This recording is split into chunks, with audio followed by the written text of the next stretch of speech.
Assalamualaikum warahmatullahi wabarakatuh. Innal hamdalillah nahmaduhu wa nasta'inuhu wa nastaghfiruh wa na'udzu billahi min shururi anfusina wa min sayyiati a'malina. Man yahdihillahu fala mudilla lahu wa man yudlil fala hadiya lahu. Wa asyhadu an la ilaha illallah wahdahu la syarika lahu wa asyhadu anna Muhammadan abduhu wa rasuluh, amma ba'd. Saudara seiman, kita melanjutkan kajian kita masih di ayat yang keempat atau 39 ya. Allah berfirman, fanadatul malaikatu wa huwa qa'imun yusalli fil mihrab anna Allah yubashshiruka bi Yahya musaddiqan bi kalimatin minallahi wa sayyidan wa hasura wa nabiyyan minas salihin. Maka malaikat pun menyerunya, itu menyeru atau memanggil Nabi Zakaria. Dalam keadaan Nabi Zakaria sedang berdiri sholat di dalam mihrab, bahwasanya Allah memberikan kepada kamu kabar gembira dengan seorang anak yang bernama Yahya, yang membenarkan kalimat dari Allah dan akan menjadi sayyid, ya, dan hasur. Sayyid, ya, ikhwatul Islam, saudara seiman, adalah orang yang mulia. Mulia bukan karena harta ataupun kedudukan dunia. Tapi sayyid di sini mulia dengan ilmu dan amal. Ikhwatul Islam, saudara seiman. Wa hasuran, dan hasur artinya mamnu' min masawil akhlaq. Ia tercegah atau terhalang dari akhlak-akhlak yang buruk. Wa nabiyya, dan ia seorang nabi, minas salihin, dari kalangan orang-orang yang saleh. Dan sudah kita ambil faidah dari ayat ini. Yang pertama yaitu isbatul malaikah, penetapan akan adanya malaikat. Faidah yang kedua, anal malaikah tatakallam bisautin masmu', bahwa para malaikat itu bisa berbicara dengan suara yang terdengar. Kenapa? Karena Nabi Zakaria di sini dipanggil oleh malaikat. Faedah yang ketiga yang sudah kita ambil, jawazu taklimil musalli, bolehnya mengajak bicara orang yang sedang sholat. Kenapa? Karena malaikat di sini memanggil Nabi Zakaria, dan Nabi Zakaria waktu itu sedang sholat. Iya. Faedah yang keempat, masyru'iyatu tabsyiril insan bima yasurruh. Itu disyariatkan memberikan kabar gembira kepada seorang insan dengan apa yang membuat ia gembira. Kenapa? Karena di situ malaikat berkata, annallaha yubashshiruka bi Yahya, bahwasanya Allah memberikan kabar gembira kepadamu dengan anak yang bernama Yahya. Wa hadza amrun masyru' fi naw'ihi wa jinsihi. Dan ini merupakan perkara yang disyariatkan, kata beliau, baik dalam macam dan jenisnya. Adapun macamnya, an-naw' sabaqa anna Allah Ta'ala akhbara 'anil malaikah annaha basyarat Ibrahim bi Ismail wa bi Ishaq. Telah berlalu bahwa malaikat memberikan kabar gembira kepada Nabi Ibrahim akan diberikan anak yang bernama Nabi Ismail dan Ishaq. Iya. Faedah yang kelima, yustafadu min hadza aidan jawazu taqdimit tasmih 'ala al-yaumis sabi'. Diambil dari ayat ini faidah, bolehnya memberi nama kepada anak yang baru lahir walaupun belum sampai 7 hari. Ya, belum sampai 7 hari. Wa hadza idza kana al-ismu ay muhayya. Ini kalau namanya sudah dipersiapkan sebelumnya. Amma idza kana ghairu muhayya fa innahu yanbaghi an yu'akhkhar ila al-yaumis sabi. Tapi kalau sebelumnya memang belum dipersiapkan, maka yang lebih baik pemberian nama itu di hari yang keberapa? Yang ke-7. Ya. Sekaligus di apa itu? Di akikahkan. Ya. Faedah yang ke-6, as-sana'u 'ala man saddaqal mursalin. Pujian atas orang yang membenarkan para rasul. Karena Allah berfirman tentang Nabi Yahya, musaddiqan bi kalimatin minallah. Dia akan membenarkan kalimat dari Allah. Fa inna Allah qala dzalika 'ala sabili sana'i 'ala Yahya. Di sini Allah mengabarkan dalam rangka memuji Nabi Yahya. Bahwa Nabi Yahya nanti akan menjadi orang yang membenarkan kalimat dari Allah. Wala syakka anna man saddaqa man qamatil bayyinatu ala sidqih fa innahu mahmudun hatta fil umurid dunyawiyah. Dan tidak ragu, kata beliau, orang yang membenarkan, ya orang yang telah tegak padanya keterangan bahwa dia memang jujur, itu terpuji. Walaupun itu dalam masalah urusan dunia, kata beliau. Beda dengan orang yang menganggap seseorang jujur, tapi belum terbukti kalau dia apa? Jujur. Berarti dia tergesa-gesa ya di dalam memberikan apa? Vonis. Karena untuk mengatakan seseorang jujur itu Pak, butuh bukti Pak. Buktinya apa? Kita pernah bermuamalah sama dia misalnya. Kita pernah bersafar sama dia, akan kelihatan ini orang jujur apa tidak. Iya. Faedah yang ke-7 kata beliau, anna Yahya alaihi salatu wassalam sayakunu sayyida. Bahwa Nabi Yahya akan menjadi sayyid. Kenapa? Karena beliau seorang nabi. Dan tentunya sayyid yang hakiki adalah sayyid dalam agama. Adapun sayyid ya sebatas dengan harta dan kedudukan, itu bukanlah sayyid yang hakiki akhul Islam. Faedah yang ke-8 kata beliau, anna Yahya alaihi salatu wassalam ma'a tawafuri sifatil kamal fi haqqihi bisiyadah fa innahu kana mamnu'an min masawi'il akhlaq. Bahwa Nabi Yahya, beliau bukan hanya disifati dengan sifat-sifat yang sempurna, akan tetapi beliau juga disifati dengan hasur. Itu dia dijauhkan dari akhlak-akhlak yang buruk. Hasur itu artinya mamnu minal akhlaqi as-sayyi'ah. Dia terhalang, dijauhkan dari akhlak-akhlak yang apa? Yang buruk, Pak.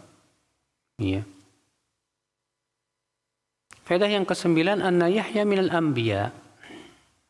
Bahwa Yahya termasuk nabi. Ya, termasuk apa? Nabi. Faedah yang ke-10, annal anbiya minas salihin bal hum fi a'la maratibis salah. Para nabi itu termasuk orang-orang saleh. Bahkan mereka berada di puncak kesolehan. Karena orang soleh itu bertingkat-tingkat, Mas. Yang paling soleh siapa? Nabi. Di bawahnya Nabi siapa? Siddiq. Di bawahnya Siddiq siapa? Syahid. Iya. Baru kemudian orang-orang soleh yang lainnya. Sekarang kita masuk ke ayat yang ke-40 dan 41. Allah Ta'ala berfirman, A'udzubillahi minasyaitonirrajim. Qala rabbi anna yakunu li ghulam wa qad balaghani al-kibar wa imra'ati 'aqir. Qala kadzalika Allahu yaf'alu ma yasha. Ketika Nabi Zakaria, Pak, diberikan kabar gembira akan diberi anak yang bernama Yahya. Maka Nabi Zakaria merasa heran. Apa kata Nabi Zakaria? Ya Rob, bagaimana aku akan memiliki anak sementara aku sudah tua dan istriku pun juga mandul. Biasanya laki-laki kalau sudah tua kan Pak, kesuburannya juga menurun. Iya. Sudah begitu istriku mandul lagi. Apa kata Allah? Qala kadzalika Allahu yaf'alu ma yasha. Demikianlah Allah berbuat apa yang Allah kehendaki. Artinya tidak ada yang mustahil bagi Allah. Walaupun usianya sudah tua, istrinya mandul, tapi kalau Allah berkehendak untuk punya anak, tetap punya anak. Iya. Kemudian Nabi Zakaria berkata, Qala Rabbi ja'alli ayah. Kemudian Nabi Zakaria berkata, Ya Rabb, berikan kepadaku tanda. Ya. Yakni al-ayah allati tadulluk fa'adhafaha ila Zakaria ma'a annahu laysa huwa alladhi awjadaha. Artinya, ya, ayat yang menunjukkan kepada kepada engkau ya Allah, bahwa memang engkau telah akan memberikan anak kepada siapa? Kepada Nabi Zakaria. Maka Allah berfirman, qala ayatuka alla tukalliman nasa salasata ayyamin illa ramza. Tandamu, ya, artinya tanda kamu akan segera punya anak, yaitu kamu tidak mengajak bicara manusia 3 hari lamanya, kecuali dengan isyarat saja. Wadhkur rabbaka katsira, dan berzikirlah kepada Rabbmu dengan zikir yang banyak. Wasabbih bil ashyi wal ibkar, dan bertasbihlah kepada Allah di waktu pagi dan petang. Ya, di waktu petang dan pagi. Ikhwatul Islam, saudaraku seiman, rahimani wa rahimakumullah jami'an. Ini hiburan ya buat antum yang udah lama nggak punya anak. Jangan pernah merasa putus asa dari rahmat Allah. Nabi Zakaria aja lama nggak punya anak sampai tua, Pak. Bahkan kemudian istrinya juga mandul lagi. Maka Nabi Zakaria minta kepada Allah agar diberikan anak. Allah kabulkan. Tapi Nabi Zakaria merasa heran. Bagaimana aku punya anak?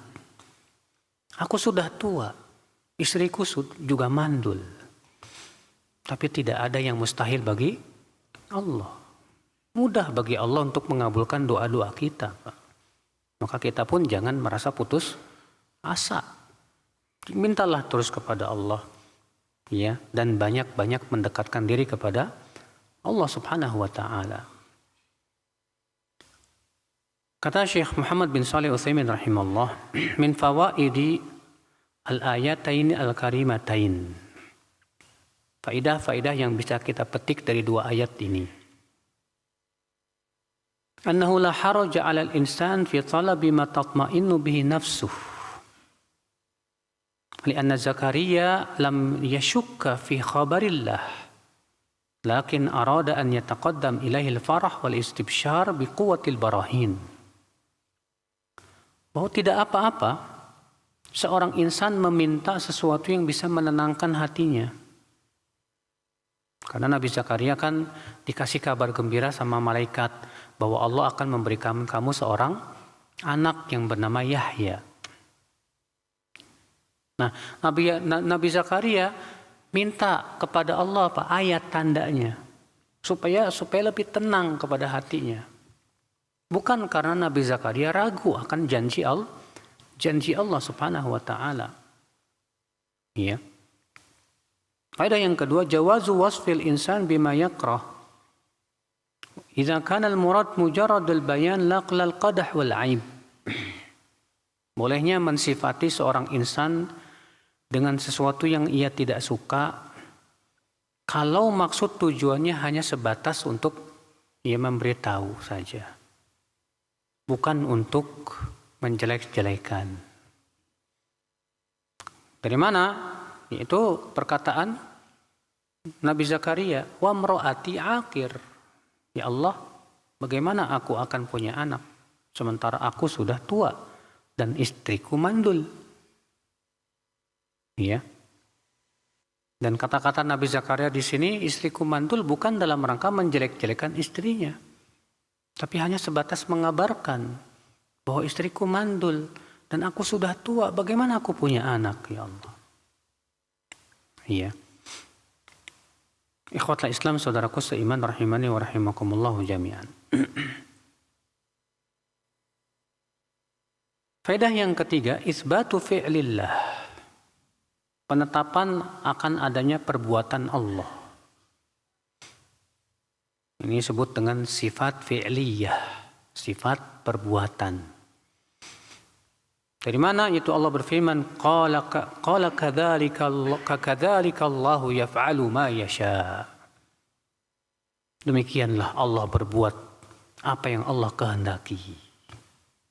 Dan ini mazhab Ahlussunnah wal Jamaah. Kata Syekh Muhammad bin Shalih Al-Utsaimin, wa madhhabu ahli sunnati wal jamaah isbatu af'alillahil ikhtiyariyah al-muta'alliqah bih wal muta'addiyah ila ghairih. Adapun keyakinan ahlu sunnah wal jamaah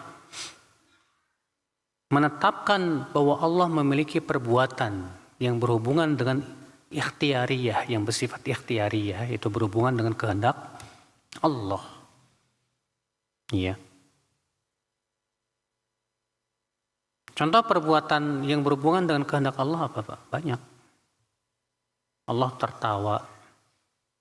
Seperti Rasulullah mengatakan, Allah tertawa kepada dua orang, yang satu membunuh yang lainnya, dua-duanya masuk surga. Yang satu berjihad di jalan Allah, terbunuhlah ia.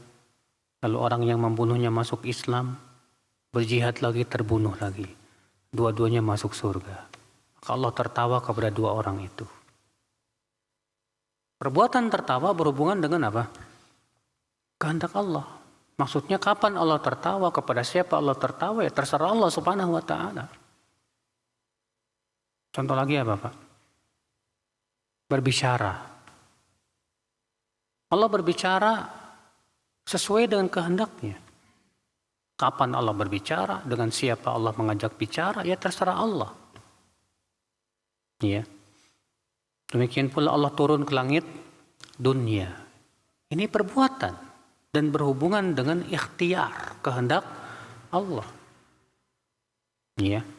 Maka Ahlussunnah wal Jamaah menetapkan itu semuanya, Pak. Berbeda dengan apa? Dengan kaum kullabiyah. Ya, kaum apa? Kullabiyah. Demikian pula kaum Asy'ariyah. Mereka menolak perbuatan-perbuatan Allah yang berhubungan, yang bersifat ikhtiyariyah. Katanya tidak mungkin, ya, perbuatan Allah itu berhubungan dengan kehendak Allah. Sebab kalau dikatakan Allah berbicara, kapan Allah berbicara, dengan siapa Allah berbicara, tergantung kehendak Allah. Menurut mereka katanya ini nggak masuk di akal. Nggak masuk di akalnya kenapa? Berarti nanti akan ada pembicaraan Allah yang baru muncul dong. Yang baru muncul. Sedangkan sesuatu yang baru muncul itu kata mereka makhluk. Atas dasar itu kata mereka, ya ini tidak mungkin bagi Allah. Adapun Ahlussunnah mengatakan mungkin bagi Allah. Dan tidak berkonsekuensi bahwasanya itu akan makhluk. Dan kalam Allah ghairu makhluk, bukan makhluk. Nah, disinilah Pak perbedaan Ahlussunnah dengan Asy'ariyah di dalam menetapkan sifat kalam. Karena orang-orang Asy'ariyah ya juga ketika menetapkan 7 sifat itu wujud, qidam, baqa, mukhalafatun lil hawadits, yang 20 sifat wajib itu kan di situ ada sifat apa? Kalam, berbicara. Ya.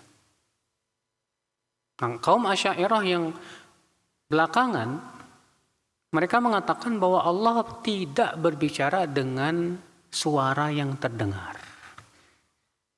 Akan tetapi Allah berbicara yang disebut dengan kalamun nafsi. Berbicara dengan tanpa suara. Ketika dikatakan lalu bagaimana Jibril akan memahami firman Allah kalau Allah berbicara dengan tanpa suara? Apa kata mereka? Allah menciptakan pemahaman kepada Jibril. Lihat Pak, ini semua kesesatan yang nyata, yang bertabrakan dengan dalil-dalil yang mutawatir dan sharih. Bahwasanya Allah berbicara dengan suara yang terdengar. Iya, dan ini semua ijma seluruh sahabat, para tabi'in, para tabi'ut tabi'in. Bahwa Allah berbicara dengan suara yang terdengar. Dan Allah berbicara sesuai dengan kehendaknya. Kapan Allah berbicara, dengan siapa Allah berbicara, ya terserah Allah Subhanahu wa taala. Iya. Faedah yang keempat. Itlaqul jam' 'ala al-wahid.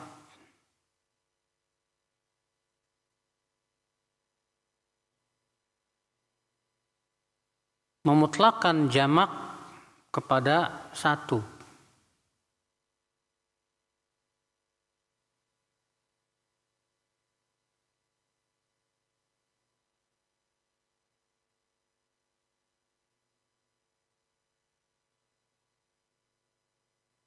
Di mana Allah mengatakan wa idz qalatil malaikatu,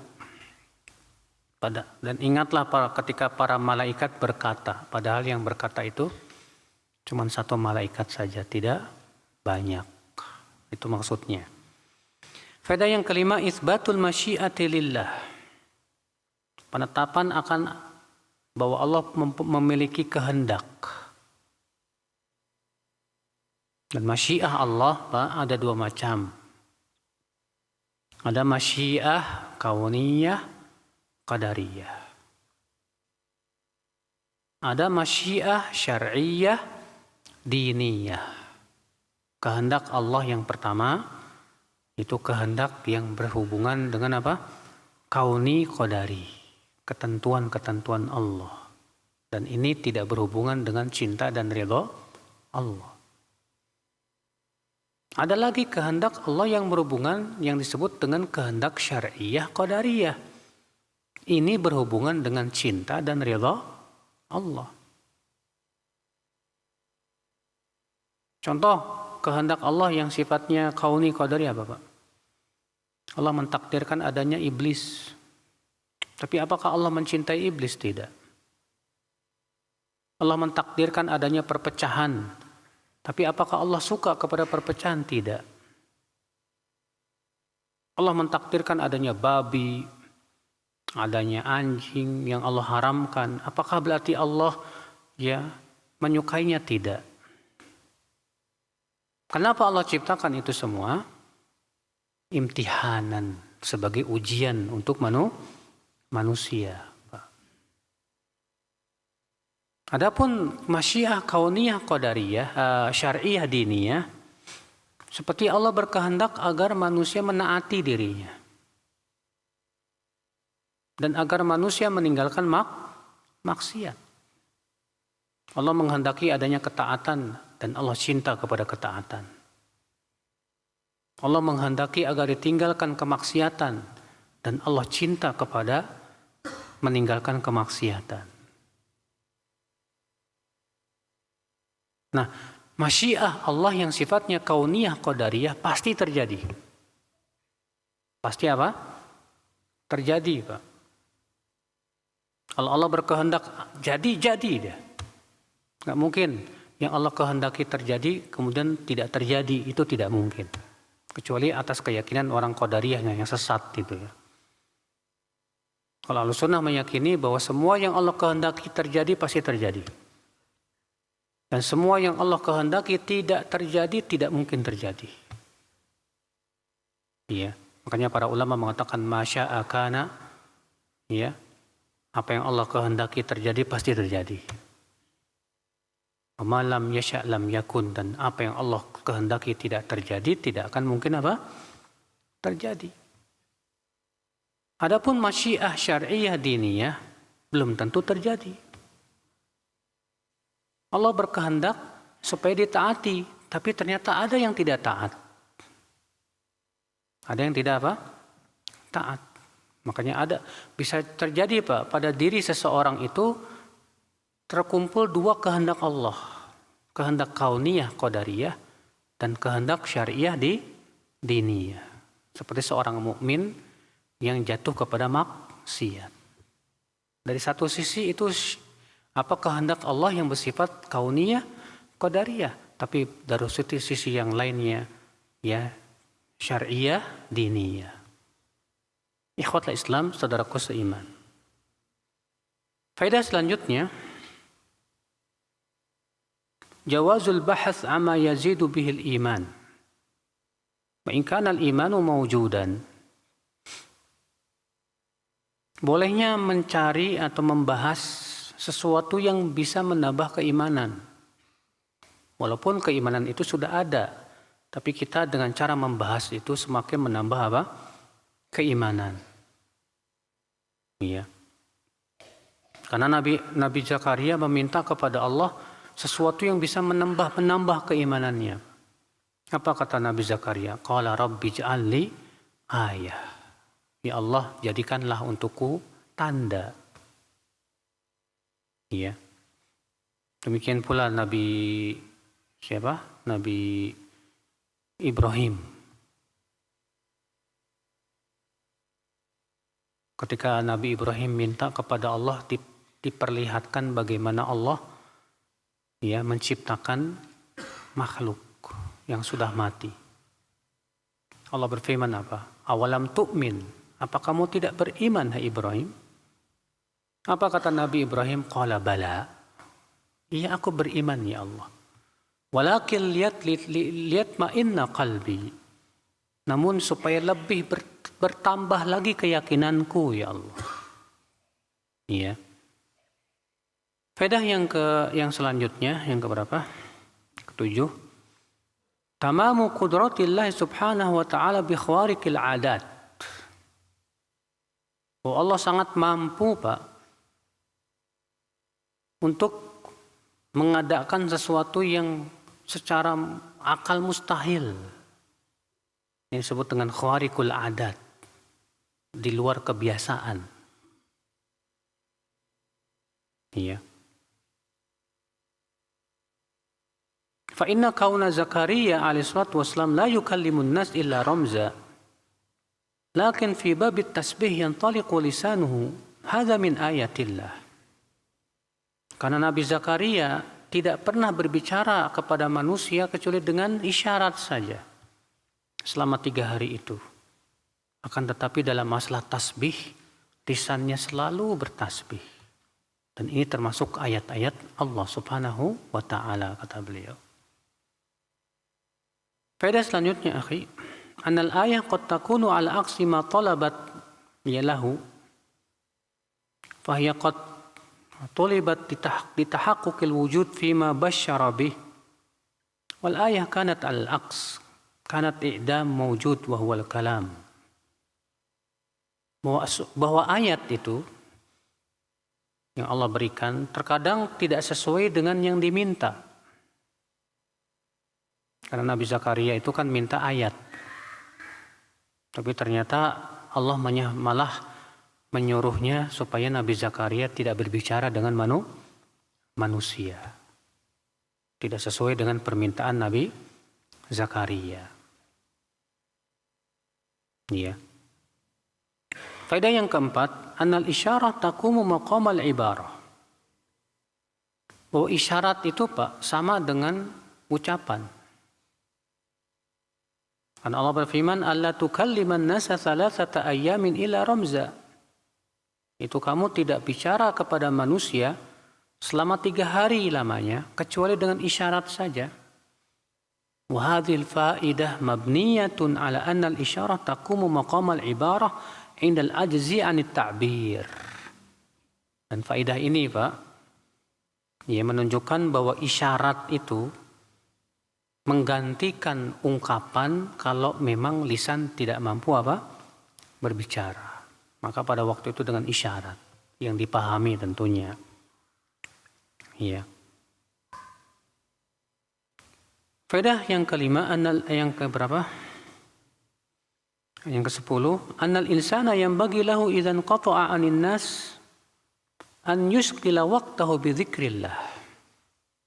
Seorang insan apabila ia bersendirian, hendaklah ia sibukkan waktu-waktunya dengan berzikir kepada Allah Subhanahu wa taala. Karena Nabi Zakaria ia disuruh oleh Allah tidak mengajak bicara manusia selama tiga hari. Dan Nabi Zakaria waktu itu diperintahkan oleh Allah untuk banyak apa? Bertasbih. Iya. Ini akal Islam. Maka kita juga sama ya Pak ya. Kalau kita lagi sendirian, ya lebih baik kita banyakin tasbih, tahlil, takbir. Banyak-banyak kita ucapkan zikir. Ya terkadang kita ini untuk berzikir kayaknya lisan kita keluh sekali Pak. Ya, padahal manfaat zikir itu luar biasa sekali Pak untuk hati kita. Ya. Faedah yang ke berapa? 11. Fadilatut tasbih wa dzikr fi hadainil waqtainil ashi akhirun nahar wal ibkar awwalun nahar. Keutamaan bertasbih dan berzikir di dua waktu ini. Yang pertama yaitu ashi, ya akhirin nahar, yaitu di akhir siang, maksudnya ya mendekati maghrib, dari asar ke maghrib. Yang kedua yaitu ibkar, yaitu awal siang, yaitu setelah sholat subuh sampai matahari apa? Terbit. Memang itu dua waktu yang sangat dianjurkan kita banyak berzikir, Pak. Iya. Faedah selanjutnya, anna dzikr yang bagi an yakuna maqrunan bit tasbih illa ma warada an-nas bi ifradi ahadihima 'anil akhar. Bahwa zikir itu selayaknya disertai dengan tasbih, kecuali kalau ada dalil agar disendirikan dari yang lain. Ya. Nah ini akal Islam. Makanya Rasulullah SAW mengajarkan zikir pagi dan petang, ada tasbih, tapi juga dengan zikir yang lain. Subhanallahi wa bihamdih. Subhanallahi wa bihamdih itu tasbih. Wa bihamdih dengan memuji Allah Subhanahu wa taala. Namun juga Rasulullah SAW menganjurkan kita untuk banyak bertasbih. Ya Rasulullah menganjurkan kita setiap hari membaca subhanallah 100 kali. Ya. Nah, ini akal Islam saudaraku seiman. Baik, kita masuk ke ayat berikutnya. Ayat 42 dan 43. Allah berfirman, wa idh qalatil malaikatu ya Maryam inna Allah astafaki wa tahharaki wa astafaki ala nisa'il alamin. Ya Maryam uqnuti li rabbiki wasjudi warka'i ma'ar raki'in. Dan ingatlah ketika malaikat berkata, wahai Maryam, sesungguhnya Allah telah memilih kamu dan mensucikan kamu dan memilih kamu dari seluruh wanita di alam semesta ini. Wahai Maryam, tunduklah kamu kepada Rabbmu, sujudlah dan rukuklah bersama orang-orang yang ruku. Iya. Di sini malaikat berbicara dengan siapa? Maryam. Kalau tadi kisah tentang malaikat yang memanggil siapa? Nabi Zakaria. Ya. Dari dua ayat ini kita ambil faedah ya akhi. Yang pertama, ta'zimu sya'ni Maryam. bahwa Maryam itu punya kedudukan agung di sisi Allah, Pak. Haitsu amara Allahu nabiyahu an yadhkur qissataha li hadhil ummah. Karena Allah menyuruh Nabi kita Nabi Muhammad SAW menyebutkan kisah Maryam kepada umatnya. Dan itu dibaca oleh kita sampai detik ini, sampai hari kiamat. Tentang kisah Maryam, seorang wanita yang sangat tunduk dan patuh kepada Allah Subhanahu wa Ta'ala. Ya. Makanya orang yang soleh itu, Pak, ya, yang tunduk dan patuh itu, Pak, Allah muliakan sepanjang zaman, Pak. Ya. Semua orang kalau mendengar Maryam itu Masya Allah, dia seorang wanita yang saleh. Itu janji Allah Subhanahu wa Ta'ala, ya. Setiap orang yang taat kepada Allah, Allah akan muliakan di dunia dan akhirat. Fadilah yang kedua, faidah yang kedua, fadilatu Maryam haitsu khatabathal malaikah. Ayat ini menunjukkan akan keutamaan Maryam, di mana Maryam langsung diajak bicara oleh para malaikat, ya. Di mana malaikat berkata, innallaha astafaki wa tahharaki wastafaki ala nisa'il alamin. Sesungguhnya Allah telah memilihmu, wahai Maryam, mensucikan kamu dan memilih kamu dari seluruh wanita. Iya. Faedah yang ketiga, dalilun ala ma dhahaba ilaihi ba'du ahli ilm anna Maryam nabiyyah. Ayat ini dalil ya atas pendapat sebagian ulama, Pak. Sebagian ulama mengatakan bahwa Maryam itu bukan wanita biasa, tapi dia seorang nabi. Iya. Karena terjadi perselisihan para ulama, Pak. Apakah ada nabi dari kalangan wanita atau tidak? Sebagian ulama mengatakan ada, yaitu Maryam. Iya. Dalilnya mana? Ayat ini, kata mereka. Karena malaikat berkata, ya Maryam, innallaha astafaki, wahai Maryam, Allah telah memilihmu, hai Maryam. Berarti Maryam dipilih menjadi seorang nabi. Ya.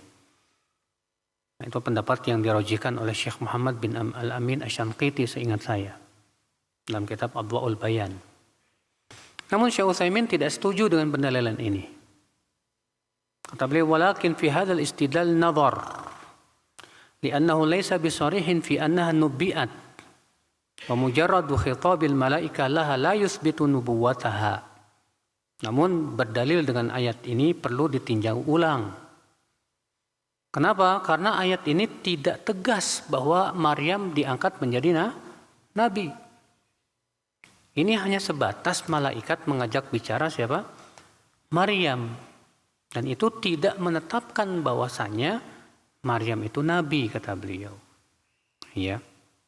Li'anna an-nubuwah innama hiya liman awhallahu biman uhiya ilaihi bisyar'in. La liman uhiya ilaihi bisana'in aw bitahiyatihi. Karena kenabian itu, kata beliau, untuk orang yang diberikan wahyu dengan syariat. Bukan sebatas diberikan wahyu dengan pujian. Ya. Jadi kata Syekh Utsaimin, ayat ini tidak tegas menunjukkan bahwa Maryam itu seorang apa? Nabi. Ya. Faedah yang keempat. Anna Allah Ta'ala yastafi minan nasi man yasha. Bahwasanya Allah memilih dari manusia yang Allah kehendaki. Ya, ada manusia-manusia yang dipilih oleh Allah menjadi nabi. Ada manusia-manusia yang Allah pilih menjadi sahabat-sahabat nabi.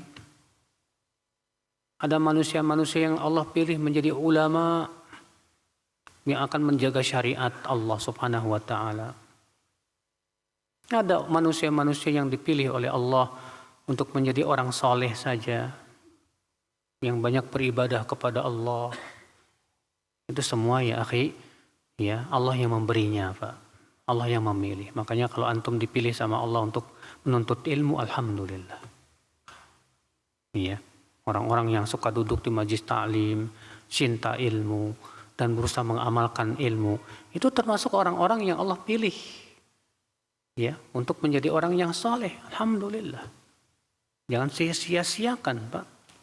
Ya. Pilihan Allah itu terhadap kita. Karena banyak orang yang sudah dikasih hidayah malah disia-siakan. Akhirnya apa yang terjadi? Akhirnya Allah kembali mengambil apa? Hidayah tersebut. Na'udzubillah. Faedah selanjutnya. Bara'atu Maryam mimma da'ahul Yahud min kauniha baghiyya. Pensucian Maryam dari tuduhan orang Yahudi. Di mana orang Yahudi menuduh Maryam itu pelacur. Karena di sini Allah mengatakan wa tahharaki, dan Allah mensucikan kamu hai Maryam. Iya, orang Yahudi itu ya menuduh Maryam itu katanya berzina, Pak. Karena ia punya anak tanpa ada suami. Tiba-tiba datang bawa anak. Kata orang Yahudi apa? Oh, Maryam berzina. Iya. Adapun kita Ahlussunnah wal Jamaah meyakini seperti apa yang Allah kabarkan. Maryam tidak berzina. Tapi sudah kehendak Allah Maryam untuk hamil dengan kehendak Allah yang bersifat kauniyah, qadariyah. Faedah selanjutnya, anna Maryam mufaddalah wa mustafah ala nisa'il alamin. Wa Maryam diberikan oleh Allah keutamaan, bahkan diutamakan di atas seluruh wanita. Ya. Namun yang menjadi permasalahan, Pak, apakah Maryam itu diberikan keutamaan atas seluruh wanita sampai hari kiamat? Atau diberikan keutamaan atas seluruh wanita di zamannya saja? Ya. Kata beliau, yahtamilu ma'nayain. Ini mengandung dua makna tadi. Ima annal murad nisa'ul alamin fi zamaniha. Bisa jadi maksudnya adalah diberikan keutamaan di atas seluruh wanita di zamannya saja. Ya. Ikhwatul Islam, saudaraku seiman. Atau bisa jadi diberikan keistimewaan di atas seluruh wanita sampai hari kiamat. Ada dua kemungkinan seperti itu. Allahu a'lam. Faedah selanjutnya, akhi, jawazu tikraril manaqib. Bolehnya mengulang ya sifat kemuliaan. Karena Allah Subhanahu wa taala di situ memuliakan Maryam dan mengulanginya.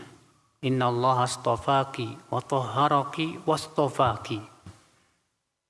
Sesungguhnya Allah memilihmu hai Maryam dan mensucikan kamu dan memilihmu di atas seluruh wanita ya di dunia ini. Ikhwatul Islam, saudaraku seiman. Faedah selanjutnya, bayan annahu kullama manna Allah subhanahu wa ta'ala ala insanin bi syai'in kanat mutalabatuhu bil ibadati akthar. Penjelasan bahwa semakin Allah memberikan kepada seorang insan keistimewaan, maka semakin seorang insan itu hendaklah banyak beribadah sebagai rasa syukur kepada Allah.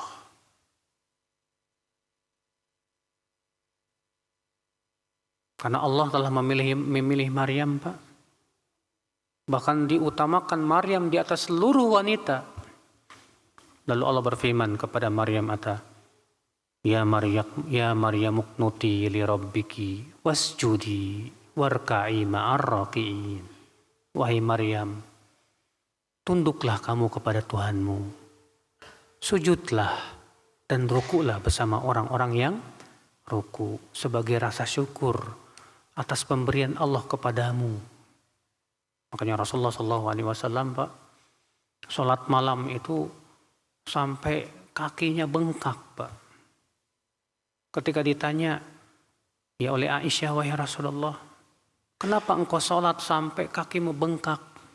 Padahal Allah telah mengampuni dosa-dosamu yang lalu maupun yang akan datang. Apa kata Rasulullah SAW? Afala akunu abdan syakura.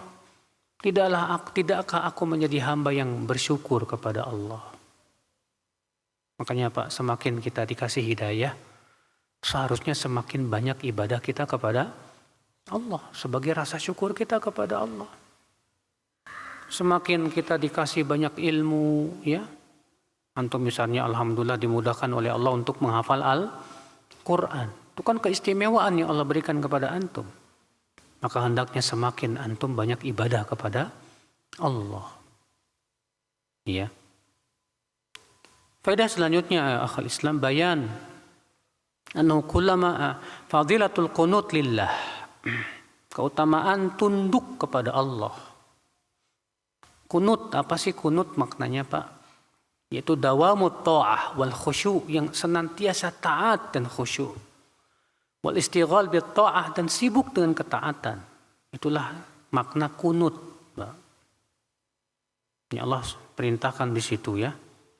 Ya Maryam uqnuti, wahai Maryam, kunutlah kepada Allah. Artinya selalu senantiasa taat kepada Allah.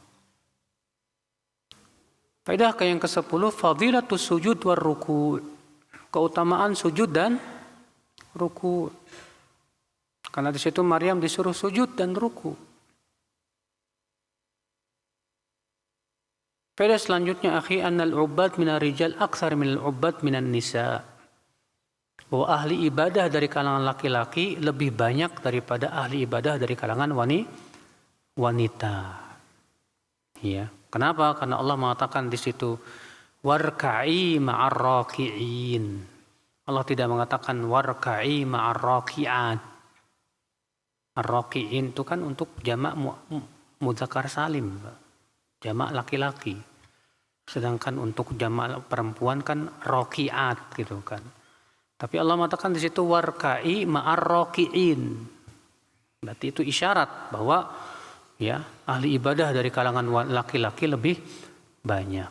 Demikian, sepertinya sudah masuk Isya. Kita baca pertanyaan. Bolehkah merasa senang jika telah melakukan kebaikan? Justru itu keimanan, Pak. Rasulullah SAW sabda, man sarratu hasanatuhu wa asa'atu sayyi'atuhu fahuwa mu'min. Siapa yang merasa gembira dengan amalan kebaikan dia dan merasa sedih, susah dengan amalan keburukan dia, maka dia seorang mukmin, kata Rasulullah. Pertanyaan kedua, jika boleh, perbedaannya apa dengan was-was setan? Antum ketika gembira dengan ketaatan karena antum bisa berbuat taat, itu keimanan. Artinya gembiranya antum karena antum diberikan oleh Allah kemudahan untuk menaatinya. Tapi kalau gembira itu malah menimbulkan ujub dan sombong, sehingga kemudian kita menganggap remeh orang lain. Nah, ini yang berasal dari setan. Ya. Walaupun kegembiraan yang ya karena kita merasa senang bisa berbuat ketaatan, dan rasa senang kepada ketaatan inilah keimanan, saudara muslimin. Ya, bukan waswas dari setan sama sekali. Sulit berzikir, apa ini pengaruh karena banyak lihat HP? Betul. Antum ketika lihat HP, yang antum lihat apa? Kalau yang antum lihat di HP itu pengajian, yaitu termasuk zikir. Tapi kalau yang antum lihat itu film-film, ya, atau hal-hal yang nggak ada manfaatnya, itu akhi, akan memalingkan kita dari apa? Zikir. Ya. Makanya harusnya jadikan HP itu alat untuk apa? Berzikir. Buka ya ceramah-ceramah atau murotal-murotal. Ya, atau untuk misalnya antum mau lihat dunia hewan yang mengagumkan sehingga kita bisa tadabur ya alam tentang kekuasaan Allah Subhanahu wa taala sehingga menambah keimanan, enggak masalah. Adapun antum kemudian sibuk nonton film, apalagi di situ ada aww-nya, waduh bahaya Mas. Bolehkah seorang muslim pergi berlibur ke Bali yang diadakan oleh pabrik tempat bekerjanya? Ke Bali kemananya? Kalau ke tempat-tempat maksiat, jangan, nggak boleh. Iya. Tapi kalau ke Bali, di situ ada tempat-tempat yang jauh dari maksiat misalnya, atau minim maksiatnya, silakan saja. Ya, karena yang namanya wisata ataupun berlibur pada asalnya mubah-mubah saja, Pak. Asal jangan kita mendatangi tempat-tempat yang situ banyak apa? Kemaksiatan. Ya.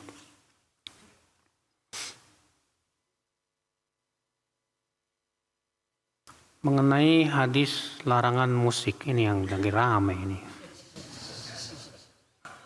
Benarkah di kalangan ulama ada perselisihan mengenai pengharamannya? Pertama Pak, yang menghalalkan musik itu Ibnu Hazm. Namun kata Imam Nawawi, ya, Ibnu Hazm telah didahului oleh ijma' para ulama sebelumnya. Karena sebelum Ibnu Hazm, ulama telah bersepakat akan apa? Haramnya musik. Ya. Sehingga pendapat Ibnu Hazm bertabrakan dengan apa? Ijma. Maka semua pendapat yang bertabrakan dengan ijma tertolak bahkan batil. Makanya Ibnu Hajar Al-Haytami mengatakan orang yang mengklaim bahwa hukum keharaman musik itu masih diperselisihkan bahwa jahilun muttabi'un lil hawa. Maka ini orang bodoh pengikut hawa nafsu. Iya. Memang ya, sebagian ada yang mengklaim bahwa Imam Malik membolehkan gitar. Tapi riwayatnya lemah sekali Pak, dari perawi yang pendusta. Justru yang masyhur dari Imam Malik, beliau mengharamkan musik. Iya. Tapi ya begitulah Pak, kalau ngikutin hawa nafsu. Kalau ngikutin hawa nafsu, antum tegakkan 1000 dalil, gak bakal diterima. Pasti yang akan dia lakukan apa? Nyari-nyari pembenaran. Nyari-nyari apa? Pembenaran. Susah. Orang kalau ngikutin hawa nafsu itu, antum tegakkan 1000 dalil, tetap gak bakal didengar. Gak bakalan. Nah, dia akan cari-cari. Ketika ada sebagian ulama yang seakan-akan pendapatnya sesuai, nah dipegang kuat-kuat ini. Oh ini, itu tanda ya Pak, tanda pengikut hawa nafsu ya akhi. Apakah syair bisa diartikan musik? Ya beda lah Mas. Orang Indonesia kalau mendengar kata musik maknanya apa? Hah? Yaitu suara lantunan dari alat-alat musik. Adapun nyanyian adalah syair yang dilagukan. Paham tidak? Karena nyanyian itu pasti mengandung syair tidak? Setiap nyanyian pasti syair Pak. Tapi tidak setiap syair itu apa? Nyanyian, karena bisa jadi orang yang membuat syair tidak melagukannya. Tapi ketika dilagukan dengan suara-suara yang memfitnah, ya ini jadi nyanyian namanya. Dan nyanyian banyak dicela oleh para salaf. Ya, bahkan Imam Asy-Syafi'i rahimahullah, beliau mengatakan apa? Taraktu bi Baghdad ma yusammunha takbir. Aku tinggalkan di kota Baghdad sesuatu yang mereka sebut namanya takbir. Yasuddunan nas anil Quran. Ya, mereka menghalang-halangi manusia dari Al-Quran dengan takbir itu. Apa itu takbir, Pak? Ditafsirkan oleh sebagian ahli bahasa, takbir adalah nyanyian tentang kezuhudan di dunia. Padahal isinya tentang zuhud di dunia. Tapi kalau itu bisa menghalang-halangi manusia dari Al-Quran, tetap para ulama memakruhkannya, Pak. Makanya Imam Asy-Syafi'i membolehkan syair dengan syarat. Yang pertama, tidak boleh disibukkan dengan apa? Syair. Yang kedua, isinya tidak mengandung maksiat. Yang ketiga, tidak menghalangi kita dari apa? Al-Quranul Karim. Hati-hati, akhul Islam. Makanya subhanallah ya, orang yang menghalalkan musik gitu Pak, memang pasti akan ada, karena Rasulullah sudah mengabarkan lah, la yastahillanna aqwamu min ummati, sungguh benar-benar akan ada kaum-kaum dari umatku yang menganggap halal. Berarti Rasulullah mengabarkan akan ada itu. Ya, akan ada. Dan kita lihat sendiri dengan mata kepala. Yang Rasulullah kabarkan ini mukjizat, Pak. Dan itu terjadi masalahnya. Bagaimana banyak di zaman sekarang orang-orang yang membela mati-matian kehalalan musik. Iya. Apa hukum orang yang mengatakan surat Asy-Syu'ara sebagai surat musik? Ini juga aneh. Bin nyeleneh. Ya. Dalam kitab tafsir mana para ulama menafsirkan Syu'ara dengan pemusik? Kalaupun Anda buka kitab-kitab tafsir, nggak bakalan antum temukan. Mungkinkah para ulama bisa dikatakan, saya pernah melihat ada orang berkata, para ulama ya tidak menjelaskan karena mereka sudah tahu. Kalau mereka tahu, harusnya mereka menjelaskan. Dan tidak boleh apa? Diam. Seperti halnya pernah ya, terjadi perdebatan antara tokoh Mu'tazilah ya dengan Ahlussunnah wal Jamaah. Mu'tazilah ini bernama Ibnu Abi Duat, yang dia mengatakan Al-Quran itu makhluk. Ditanya oleh ulama Ahlussunnah, yang kamu dakwahkan itu diketahui nggak sama Rasulullah, Abu Bakar, Umar, Utsman, Ali? Oh tidak. Apa kata ulama ini? Sesuatu yang tidak diketahui oleh mereka kamu ketahui? Apa kata Ibnu Abi Duat? Coba ulangi ucapan kamu. Yang kamu serukan ini diketahui nggak oleh Rasulullah, para sahabat, para tabiin dan para tabiin? Oh tahu. Beda lagi jawabannya ya. Oh tahu, mereka tahu. Apa kata ulama Ahlussunnah? Kalau mereka tahu, mereka mendakwahkan tidak? Tidak. Sesuatu yang mereka tidak dakwahkan, kamu dakwahkan? Diem Pak, nggak bisa jawab. Iya. Maka kita katakan kepada orang ini, kamu bilang para ulama sudah tahu, sudah jelas. Iya. Tapi kenapa para ulama tidak ada satupun dalam kitab-kitab tafsir mengatakan bahwasanya Syu'ara itu ayat surat musik atau ayat musik? Di mana keterangannya? Tidak ada satupun ya akhwat Islam, saudaraku seiman. Apalagi sudah kita pernah sebutkan bahwa para ulama membedakan hukum antara musik dengan apa? Syair dan nyanyian. Ya. Demikian wabillahi taufik. Assalamualaikum warahmatullahi wabarakatuh.